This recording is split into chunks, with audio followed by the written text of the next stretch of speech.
Hello दोस्तों, good evening. तो हम चर्चा कर रहे थे मारवाड़ के इतिहास के बारे में। हिस्ट्री ऑफ मारवाड़ है, हमने एक दो शासक इनमें देखा था। अब थोड़ा सा देख लेते हैं कि हमने कौन कौन से शासक के बारे में चर्चा की। सर्वप्रथम हमने देखा कि मारवाड़ जो क्षेत्र है उसमें सर्वप्रथम पर्तियारों का अधिकार, पर्तियार जो वंश था सर्वप्रथम में उनका अधिकार रहता है। बाद में वो पर्तियार यहाँ से चले जाते हैं। 13वीं शताब्दी में बदायूं यूपी कन्नौज का जो क्षेत्र है वहाँ पर राजपूतों की राठौड़ गोत्र का आगमन होता है। इनके द्वारा जो मारवाड़ क्षेत्र है उस क्षेत्र में राठौड़ वंश स्थापित किया जाता है। सर्वप्रथम अगर हम बात करते हैं तो 1194 में जो चंद चक्रायुध शासक थे, इंद्रायुध शासक थे, उसमें हमने शासक पढ़े थे कन्नौज क्षेत्र के। तो वहाँ के शासक थे, उनकी मोहम्मद गोरी के साथ युद्ध होता है। मोहम्मद गोरी उनको हरा देते हैं। 1194 में जो जयचंद घेड़वाल थे उनको युद्ध में पराजित कर दिया जाता है। युद्ध में पराजित होने के बाद इनके मृत्यु हो जाती है। थोड़ी समय बाद मृत्यु हो जाती है तो इनका बेटा शासक बनता है हरिश्चंद्र। हरिश्चंद्र इस गद्दी पर बैठता है। कन्नौज वाला क्षेत्र है, यहाँ पर अपनी शासक सम्राट स्थापित करता है, गद्दी पर बैठता है। लेकिन 1226 दिल्ली सल्तनत का शासक इल्तुतमिश बनता है। इल्तुतमिश के द्वारा इसके ऊपर फिर आक्रमण किया जाता है और आक्रमण करने के बाद इसे पराजित कर वहां से खदेड़ दिया जाता है। तो 1276 में ये छोड़ देते हैं और वहां से निकलकर फरुखाबाद की ओर अग्रसर होते हैं। फरुखाबाद की ओर हरिश्चंद्र है वो अग्रसर होता है। फरुखाबाद में एक महू स्तर है, वहां पर एक गांव है, वहां पर ये आकर बसते हैं। थोड़े ही समय बाद इनकी भी मृत्यु हो जाती है। इनकी मृत्यु होने के बाद इनका बेटा सेतराम होता है। सेतराम का छोटा बेटा होता है राव सिया। राव सिया के द्वारा इसी फरुखाबाद क्षेत्र में सर्वप्रथम दुर्ग का निर्माण किया जाता है। काली नदी थी, उसी नदी के किनारे इनके द्वारा जो एक दुर्ग बनाया जाता है। बाद में मुगलों का इन पर अधिकार हो गया था, ये क्षेत्र उनके अधीन हो गया था और ये जो दुर्ग था वो भी उनके अधीन हो जाता है। तो राव सिया को यहाँ से निकलना पड़ता है और राव सिया यहाँ से निकलकर द्वारका की ओर प्रस्थान हो रहा है। यानी वो सोचता है यहाँ तो अपना कोई मतलब नहीं, अपने द्वारका के लिए ओर चलते हैं। तो यहाँ से निकलकर वह द्वारका के लिए निकलता है। रास्ते में उसे जो ब्राह्मण मिलते हैं, रास्ते में उसे भीनमाल जो क्षेत्र है, भीनमाल में तीर्थयात्री ब्राह्मण मिलते हैं। वो मुस्लिम लुटेरों से परेशान थे क्योंकि मुस्लिम लुटेरे उनको लूट रहे थे। उन्होंने कहा कि हमारी सहायता की जाए। उन्होंने राव सिया से याचना की तो राव सिया ने क्या उनकी सहायता की थी और उनको मुस्लिम लुटेरों से बचाया था। इसके बाद फिर अपने रास्ते की ओर अग्रसर होते हैं, यानी द्वारका के लिए चलना स्टार्ट करते हैं। तो रास्ते में जो पाली क्षेत्र आता है वहाँ के जो पालेवाल ब्राह्मण थे वो भी परेशान थे। वो मेणाओं से मेरों से थे और उनके क्षेत्र में भील जाते उनमें, और मुस्लिम इनको जो परेशान कर रहे थे, मुस्लिम सत्ता थी सभी को परेशान कर रही थी जिस क्षेत्र में था, तो वो भी इन्हें परेशान कर रहे थे। इसी परेशानी से बचने के लिए ये सहायता मांगते हैं। किनसे? राव सिया से। तो राव सिया इनकी भी सहायता करते हैं और सहायता करने के बाद ये लोग कहते हैं कि ये भर द्वारा हमें हमारे पे आक्रमण करेंगे। तो राव सिया ने कहा क्यों ना हम यहीं बस जाते, क्यों न हम यहीं बस जाते हैं। तो 1240 में राव सिया के द्वारा पाली के आसपास क्षेत्र में सर्वप्रथम राठौड़ वंश स्थापित किया गया। राव सिया ने पाली का जो क्षेत्र है उसके आसपास में इनकी सहायता के लिए सर्वप्रथम राजपूतों की राठौड़ गोत्र की स्थापना की थी।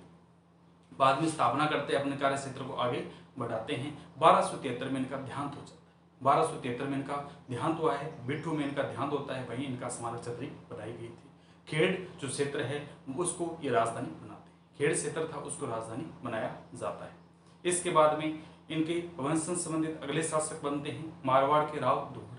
दुहुड़ के द्वारा मारवाड़ सत्ता स्थापित की जाती है और उनके द्वारा नगाड़ा बाड़मेर जो क्षेत्र है वहाँ पर नागणेची माता का मंदिर बनाया जाता है। नागणेची माता की मूर्ति ये कहाँ से लाते हैं? कर्नाटक से लेकर आते हैं। इसके बाद में अगले शासक बनते हैं मल्लिनाथ जी। मल्लिनाथ जी है, इनके द्वारा सर्वप्रथम यहाँ जो राजस्थान है, पश्चिमी राजस्थान में, उसमें धार्मिक स्थल के लिए मल्लिनाथ जी के रूप में इन्हें पूजे जाते हैं। धार्मिक संत के रूप में, लोक देवता के रूप में आज भी इन्हें पूजा जाता है। मलाड़ी क्षेत्र इन्हीं के नाम से प्रसिद्ध है। इनके द्वारा राजधानी मेवानगर को बनाया जाता है। राजधानी किसको बनाया था? इन्होंने मेवानगर को बनाया था। इसके बाद में अगले शासक आते हैं राव चूड़ाहे। राव चूड़ाहे ब्रह्मदेव से संबंधित संतान है, इन्हीं के वंशज थे। राव सिया के वंशज है, ब्रह्मदेव है, उनकी संतान है। तो इनको जो पर्तियार शासक थे इंदा पर्तियार नाम का एक व्यक्ति था, सम्राट था। उन्होंने अपनी बेटी राजकुमारी थी, इनकी बेटी का नाम क्या था? राजकुमारी है, उसका विवाह इनके साथ किया। राव चुंडा के साथ विवाह करते हैं और विवाह स्वरूप पर्तियारों के द्वारा एक क्षेत्र जीता जाता है जो था मंडोर है। मंडोर को इन्होंने जीता था। तो मंडोर को अपनी बेटी का जब शादी की थी, उस बेटी को शादी के उपहार स्वरूप इस मंडोर को इन्हें दे दिया गया था। तो राव चुंडा को उपहार स्वरूप जो क्या मिलता है, मंडोर मिलता है। राव चुंडा इसे ही अपनी राजधानी बनाता है। तो राव चुंडा के द्वारा राजधानी कौन सी बनाई गई थी, मंडोर है। तो पहली राजधानी किसके द्वारा, राव सिया के द्वारा है। दूसरी राजधानी मल्लिनाथ जी के द्वारा है। और तीसरी राजधानी किसके द्वारा स्थापित की जाती है, तीसरी राजधानी थी वो अपने शासक थे, सम्राट थे, जो राव चुंडा है उनके द्वारा स्थापित की जाती है। अब आते हैं कि राव चुंडा था, इसकी पत्नी, तो इनकी पत्नी से 2 संतान थे। इनकी पत्नी किशोरी देवी जो थी, उनसे ये ज्यादा लगाव रखती थी। किशोरी देवी ने कहा कि अपना ही पुत्र, जो छोटा बेटा है, वो शासक बनना चाहिए, बड़े बेटे को शासक नहीं बनने दूंगी। इनका बड़ा बेटा था रणमल, तो उन्होंने कहा रणमल शासक नहीं बनेगा, मेरा बेटा छोटे वाला कान्हा है, उसी को मैं सम्राट बनाऊंगी मारवाड़ का। तो रणमल इनकी बातों में है। रणमल ने कहा ठीक है, वैसे तो नियम तो बड़े बेटे का है, लेकिन तू कह रही है तो तेरे कहने पर, पत्नी का तो सभी को कहना माना, तो अगर तू कह रही है तो तेरे कहने पर मैं छोटे बेटे को शासक बनाऊंगा।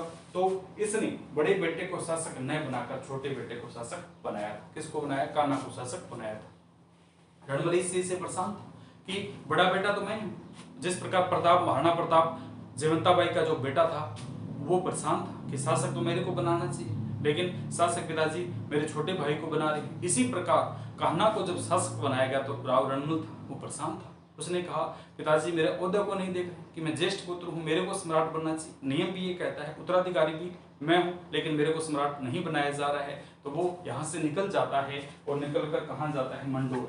वहां पर जाता है। इसकी एक बहन थी हंसाबाई, वही हंसाबाई था लक्ष्मण लाखा के लिए जो नारियल भेजा था, राव चुंडा के लिए भेजा था। वहां का अलग चुंडा, राव चुंडा था वो, उसके लिए नारियल भेजता है। लक्ष्मण लाखा का बड़ा बेटा है, लेकिन गलती से लक्ष्मण जो लाखा के पास चला गया। लाखा के पास चला जाने के बाद ये विवाह हुआ था, जो विवाह किस प्रकार का हुआ, सशक्त विवाह हुआ है। तो यही रणमल राठौड़ है, यहाँ से निकलता है और निकलकर कहाँ पहुंचता है, ये मेवाड़ की तरफ अग्रसर होता है और वहां पर अपनी बहन का विवाह कर और उस साम्राज्य में अपनी सत्ता स्थापित करता है। राठौड़ों की नियुक्ति की थी, ऊंचे ऊंचे पदों पर राठौड़ों की नियुक्ति कर देता है। तो जब वहां पर पहुंचता है तो मंडोर को छोड़कर, अपने क्षेत्र को छोड़कर ये जब वहां पहुंचता है, यानी मेवाड़ क्षेत्र में पहुंचता है, तो सर्वप्रथम पूछा जाता है कि आप यहाँ कैसे हैं। तो उन्होंने कहा मुझे उत्तराधिकारी नहीं बनाया, बड़ा बेटा था, मेरे को उत्तराधिकारी बनाना था, लेकिन पिताजी ने मेरे को उत्तराधिकारी नहीं बनाया, इसलिए मैं यहाँ आ गया। तो उन्होंने कहा ठीक है, कोई बात नहीं। तो पहले इसने एक जो नियम था उसके विरुद्ध चलकर मारवाड़ की जो पुत्री थी उसका विवाह मेवाड़ के शासक के साथ किया। मारवाड़ में सम्राट, चारों तरफ नजरें घुमाई। मेवाड़ में अगर अपनी बहन की शादी करता तो हाँ, उसकी कोई नहीं मानता, क्योंकि उनके पिताजी और छोटे भाई की चलती उनकी चल रही थी, तो उसकी कोई नहीं मानता। तो इसने क्या है, मेवाड़ की तरफ अग्रसर किया और मेवाड़ के शासक लाखा के बड़ा बेटा लक्ष्मण लाखा का बड़ा बेटा है, 1382 में जो शासक बने थे, राव चुंडा है, उसको न्योता भेजा, नारियल भेजा कि हम आपके बेटे के लिए क्या अपनी बहन का जो नारियल है वो भेज रहे हैं, उनके साथ आप हम सगाई करना चाहते हैं, शादी करना चाहते हैं। तो लक्ष्मण लाखा ने कहा ठीक है, कोई बात नहीं। लेकिन सेनापति गलती से लक्ष्मण लाखा के पास ही पहुंच जाता है। लाखा को कहता है कि आपके लिए नारियल है। लक्ष्मण लाखा ने कहा था ये कैसा भद्दा मजाक है, पहले तो ये कहा था, फिर उन्होंने कहा चलो कोई बात नहीं, ठीक है, अपनी उम्र तो होगी, उम्र तो ज्यादा होगी, शादी के लायक तो हम नहीं है, लेकिन रिश्तेदारों ने अगर नारियल भेजा है तो हम इसे स्वीकार करते हैं, अतः मैं कह देना कि उनकी बहन से शादी करने के लिए तैयार हूँ। सेनापति वापस जाता है, वापस रणमल राठौड़ के पास जब आता है तो रणमल राठौड़ से यह बात कहता है। तो रणमल राठौड़ ने कहा कि किसको तू नारियल दे आया? तो उन्होंने कहा था जो गद्दी पर बैठे थे, और उनकी उम्र इतनी थी, तो वो तो कहते हैं ये तो लक्ष्मण लाखा है, राव चुंडा थोड़ी है, उनके बेटे के लिए नारियल भेजा था, तो उन्हें गलती से वहां दिया, बोले वो भी शादी करने के लिए तैयार है। तो फिर रणमल राठौड़ ने दिमाग चलाया और सेनापति को वापस भेजा और सेनापति से कहा तो उनको जाकर कहना कि ठीक है, हमें यह रिश्ता मंजूर है, अगर आप हमारी बहन के साथ शादी करना चाहते हैं तो हम हमारी बहन की शादी आपके साथ कर देंगे, लेकिन एक शर्त है कि हमारी बहन से जो संतान होगी वो मेवाड़ का अगला शासक बनेगी। ऐसा नहीं है कि आप राव चुंडा को अपने बड़े बेटे को शासक बना दो, हमारी जो बहन है उससे जो संतान होगी उसको ही शासक बनाया जाएगा। तो सेनापति जाता है, लक्ष्मण लाखा के दरबार में पहुंचता है, ये शर्त बताता है। तो लक्ष्मण लाखा ने अपने पुत्र से पूछा कि बेटा क्या करना है? तो बेटे ने कहा पिताजी मैं तो क्या बताऊं, अब आपको ही देखना क्या करूं। शादी करनी है कि नहीं करनी? बोले मेरा तो इच्छा हो रहा है, मैं तो शादी करने की इच्छा है मेरी। तू बता अब क्या? बोले मैं तो क्या कह सकता हूँ, तुम्हारी इच्छा तो करो शादी, मैं नहीं कभी भी तुम्हारे क्षेत्र में उत्तराधिकारी के लिए नहीं आऊँगा, यानी सम्राट का जो उत्तराधिकारी संघर्ष होगा उसमें मैं कभी नहीं आऊँगा, मुझे सम्राट नहीं बनना है। आप कहे तो मैं उम्र भर शादी ही नहीं करूँगा, मैं उम्र भर शादी ही नहीं करूँगा। इसलिए इन्हें मेवाड़ का विषम पितामह कहा जाता है। राव चूड़ा जो कहाँ के मेवाड़ के शासक बड़े बेटे थे, उनके लक्ष्मण लाखा के बड़े बेटे हैं, उन्हें मेवाड़ का विषम पितामह या राजस्थान का विषम पितामह कहा जाता है, क्योंकि अपने पिता के लिए उन्होंने त्याग और बलिदान दिया था, कभी शादी नहीं की थी, तो इससे सशक्त विवाह होता है।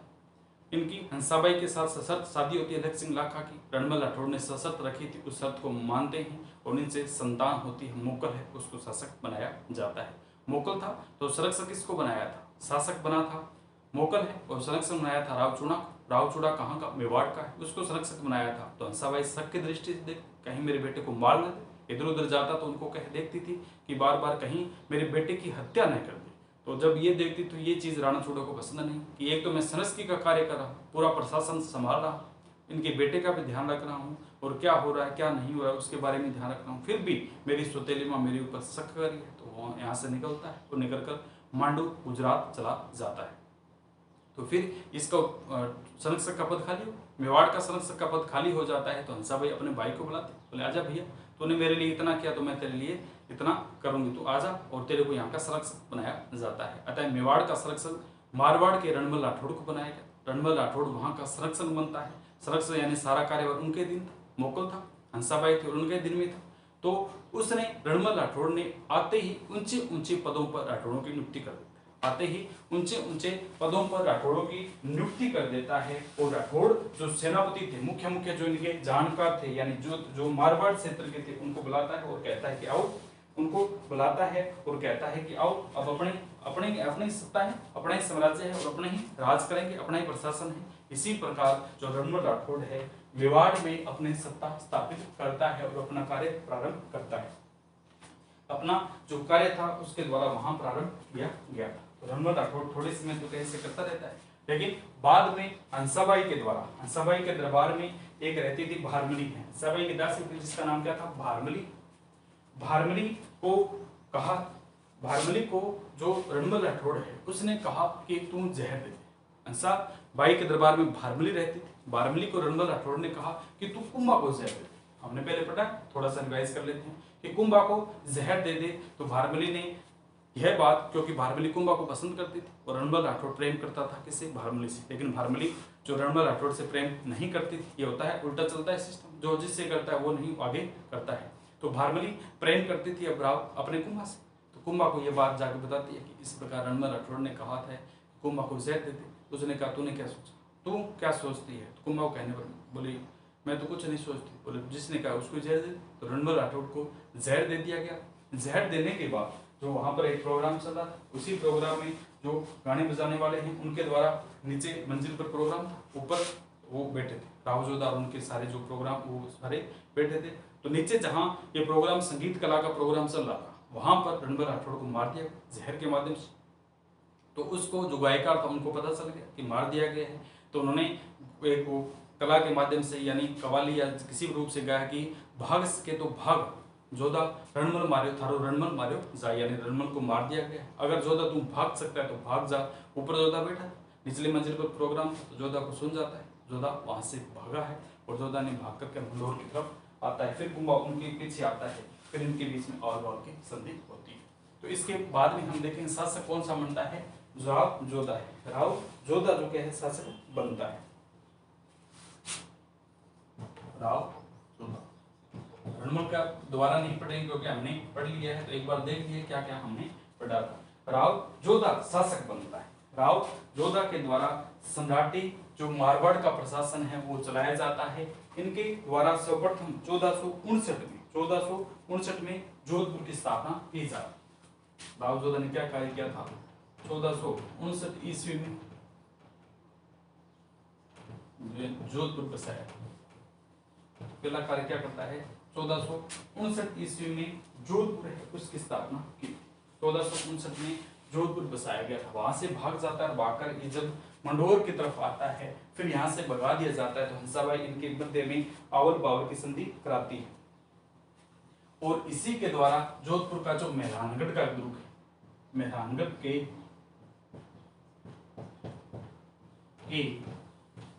दुर्ग का निर्माण करवाया गया। क्या करवाया गया? मेहरानगढ़ का जो जोधपुर हम जाते हैं, जब जो किला बना हुआ है मेहरानगढ़ का है, उस दुर्ग का निर्माण किसके द्वारा करवाया गया था?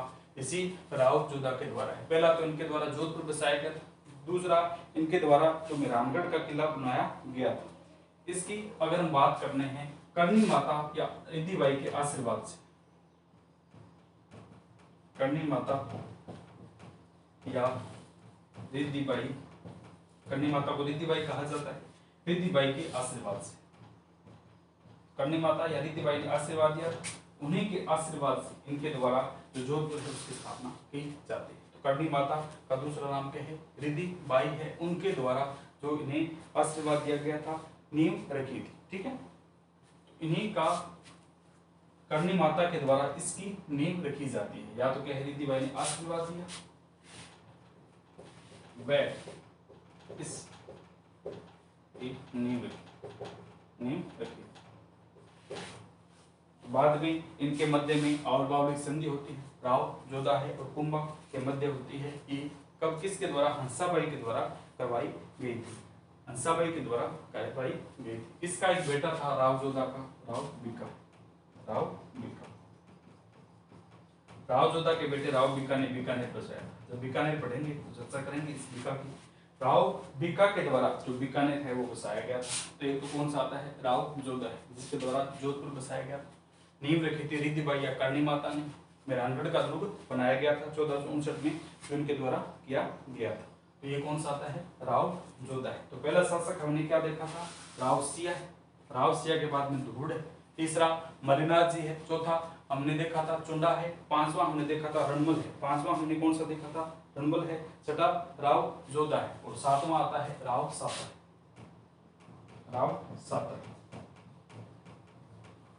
राव सातल के द्वारा जोधपुर में कोई विशेष कार्य किया नहीं है, इनके बारे में थोड़ा कम ही पढ़ा जाता है, क्वेश्चन आता नहीं। तो इसके बाद में मारवाड़ के शासक कौन बनते हैं? राव सातल। राव सातल है। इसके बाद में आते हैं राव सुजा। राव सुजा है। इनके द्वारा भी कोई विशेष जो कार्य देखने को नहीं मिलता है, क्वेश्चन आते नहीं है। क्वेश्चन हमारे आते हैं गंगा व उसके बेटे मालदेव है, वहां से आते हैं। और एक जो राव सिया है स्थापित किया जाता है, उनके द्वारा क्वेश्चन पूछे जाते हैं। ठीक है, राव सुजा की बात करते हैं तो स्वतंत्र राज्य की स्थापना करने वाला, एक प्रश्न ये पूछ लिया जाता है कि स्वतंत्र मारवाड़ राज्य की स्थापना करने वाला व्यक्ति कौन सा था? राव सुजा है। इनके द्वारा स्थापित किया गया था। कौन सा आता है? स्वतंत्र राज्य मारवाड़ का। मारवाड़ क्षेत्र स्वतंत्र किसके द्वारा किया गया था? तो ये अपना शासक आता है राव सुजा है। इसके बाद में आते हैं शासक राव गंगा, जो मालदेव के बेटे। यहाँ से क्वेश्चन पूछे जाते, राव गंगा। तो इसके बाद में शासक बनते हैं अपने राव गंगा। राव गंगा को अफीम पीने की इतिहासकारों के द्वारा बताया जाता है कि इन्हीं अफीम पीने की लत, अफीम की लत थी, या इतिहासकारों ने इनके बारे में लिखा है कि अफीम की पिनक, जिसको एक बार अफीम की लत लग जाती है वो अफीम पीता, इधर उधर जाकर के कहीं भी पी देगा। तो जब वह अफीम का आदी था, तो एक बार कहा जाता है कि एक द्रुप बना था, मारवाड़ में द्रुप बना है। उस द्रुप में चबूतरे की ओर अपने गंगा जी बैठे थे, उनके बेटे आए, उनके बेटे मालदेव जी आते हैं। तो मालदेव जी आते ही कहा कि बाबा चरण स्पर्श, बाबा बैठे थे, जो रोका था पीछे, बाबा के पैर ऐसे ऊंचे कर दिए, बाबा जी नीचे, और उनका देहांत हो जाता है। तो मालदेव के द्वारा अपने पिता की हत्या की जाती है। पढ़ेंगे, जब मालदेव पढ़ेंगे तो उसमें चर्चा करेंगे, इन्हें भी पितृहीनता कहा जाता है। तो राव सुजा की जब मृत्यु हो जाती है, तो 1515 ईस्वी में शासक बनते हैं गंगा। 1515 ईस्वी में शासक कौन बनता है? गंगा शासक बना था 1515 ईस्वी में। सुजा की मृत्यु के बाद, राव सुजा के देहांत के बाद में शासक बनता है कौन सा? अपना राव गंगा। 1515 ईस्वी में शासक बनता है। जब यह शासक बना था, गंगा जब शासक बनता है, तो मारवाड़ में पोकरण, फलोदी, जोधपुर, पोकरण है, फलोदी है, जोधपुर और सोजत का किला है, इनके क्षेत्र में आते थे। 4 जो क्षेत्र इनमें विशेष रूप से थे। एक तो कौन सा आता है, मारवाड़ संयुक्त रूप से, दूसरा सोजत है, पाली है, ठीक है, सोजत है, पाली है, ये क्षेत्र विशेष इनके अंदर आते थे। बाद में जब धीरे धीरे इनका कार्यकाल बढ़ता जाता है, धीरे धीरे इनका समय बढ़ता गया, तो इनके क्षेत्र यह निकल जाते हैं, इनका यह क्षेत्र निकल जाते हैं। अंतिम समय में इनके पास केवल 2 ही परगने। शुरुआत में जब 1515 ईस्वी में ये शासक बने थे, तो इनके पास परगने यानी स्थान कितने थे, 4 स्थान कितने थे इनके पास, 4 थे। पोकरण है, फलोदी है, सोजत और पाली। पोकरण, फलोदी, सोजत और पाली है। लेकिन धीरे धीरे जैसे इनकी सत्ता आगे की ओर बढ़ी, इनका समय बढ़ता गया, ये मृत्यु की ओर आगे चलते गए, तो उनका क्या क्षेत्र में कमी आते गई, परगने कम होते गए। इनके पास केवल अंतिम समय में एक तो जोधपुर और दूसरा सोजत है, 2 ही इनके पास परगने रह गए थे, 2 ही क्षेत्र रह गए थे। शुरू में 4, चारों से धीरे धीरे क्या इनमें कमी आई और अंतिम समय में इनके पास 2 क्षेत्र रह जाते हैं, ठीक है। तो इसके बाद में इनका जो गंगा का संबंध था वो संग्राम सिंह हमने पढ़ा, सांगा, राणा सांगा के, उनके हमने देखा था, उनके साथ अच्छे संबंध। सांगा जी के साथ क्या है, इस गंगा के अच्छे संबंध थे। तो सांगा ने जब युद्ध लड़ा, खानवा का जब युद्ध लड़ा था या इसके पहले भी कभी युद्ध लड़े थे, तो इन युद्धों में इनको बुलाया गया था, ये वहां पर गए थे, तो उनके साथ मित्रता अच्छी थी। तो जब उनके द्वारा इन्हें निमंत्रण भेजा गया, तो उन्होंने अपने बेटे को वहां पर भेजा, उन्होंने अपने बेटे को वहां पर भेजा था और स्वयं भी वहां पर गए थे, और 4000 जो सैनिक थे वो भेजे थे, और उनकी सहायता के लिए हमेशा अग्रसर रहते थे। प्रश्न पूछ लिया जाता है कि किस सम्राट का मेवाड़ के साथ अच्छा संबंध था, वो अपने गंगा जी स्वयं भी गए, अपने बेटे को भी भेजा था, बेटे युद्ध में उनका साथ दिया था, बेटे ने युद्ध में उनका क्या साथ देता है। लेकिन प्रताप का भी इनके द्वारा क्या साथ दिया जाता है, प्रताप का भी साथ दिया जाता है। क्षेत्र विशेष में जब भी कोई संघर्ष होता, जब भी राजपूतों को पुकारा जाता, ये हमेशा तत्पर रहते थे, वहां पर पहुंचते थे और उनके द्वारा क्या सहायता की जाती थी। इसके बाद में इनकी मृत्यु इनके बेटे के द्वारा कर दी जाती है। कहा जाता है कि इनकी मृत्यु अपने आप होगी, लेकिन कई इतिहासकार लिखते हैं, पता नहीं, अब इतिहासकारों के द्वारा लिखा गया है तो बता रहे हैं कि इनकी मृत्यु है उनके बेटे मालदेव के द्वारा ही की जाती है, और शासक अगला बनता है मालदेव। मारवाड़ का शासक बनता है मालदेव है। उसका शेरशाह सूरी के साथ का युद्ध होता है, उसका क्या है, सर्वप्रथम शेरशाह सूरी के साथ युद्ध होता है, शेरशाह सूरी के आमने सामने होता है। फिर क्षेत्र में कहा जाता है कि मालदेव ऐसा सम्राट था जिसने जितने भी युद्ध लड़े उन युद्धों में विजयी रहा। उसने जितने परगने थे, इनके समय गंगा जी तो क्या कितने 2 परगने छोड़ करके, लेकिन उन्होंने युद्ध लड़े और युद्धों में क्या परगनों की विशेषता बढ़ाते गए। 57-58 परगने उन्होंने अपने अधिकार में लिए थे, और क्षेत्र विशेष का आसपास का क्षेत्र था उसको भी अपने अधिकार में लेते गए थे। तो कल मेन स्टार्ट होगा, हमने गंगा तक कोई विशेष पूछा नहीं जाता है, मालदीव है, यहाँ से शासक पूछेंगे और यहाँ से आगे बढ़ेंगे और यहाँ से क्वेश्चन पूछे जाते हैं। तो आज के लिए इतना ही, सामान्य सी चर्चा, ठीक है, कोई विशेष नहीं है इसमें। तो कल से हम पढ़ेंगे, तो एक क्रम थोड़ा सा पता लग जाए कि कौन सा शासक बना था। तो पहले मारवाड़ का शासक सर्वप्रथम अपने रावसिया जी आता, रावसिया के द्वारा स्थापित किया जाता है राजपूतों की राठौड़ गोत्र का। इसके बाद में दोहड़ी जी आते हैं, फिर मलिनाथ जी थे, मलिनाथ के बाद राव चुंडा आए थे, राव चुंडा के बाद में रणमल राठौड़ को आना था, लेकिन रणमल राठौड़ को शासक नहीं बनाया जाता है, कान्हा बनते हैं। कान्हा के बाद में शासक जो बनाए जाते हैं जोधा है, रणमल राठौड़ का बेटा है जोधा है। जोधा के बाद में अगर हम बात करते हैं तो राव सातल है, और राव सातल के बाद में राव सुजा है, राव सुजा के बाद में राव गंगा है। कल पढ़ेंगे हम मालदेव, मालदेव गंगा के बेटे, गंगा की मृत्यु के बाद में शासक बनते हैं मालदेव। तो इसके बारे में कल चर्चा करेंगे। ओके दोस्तों, खुश रहें, मस्त रहें और आगे बढ़ते रहें। आज के लिए इतना है।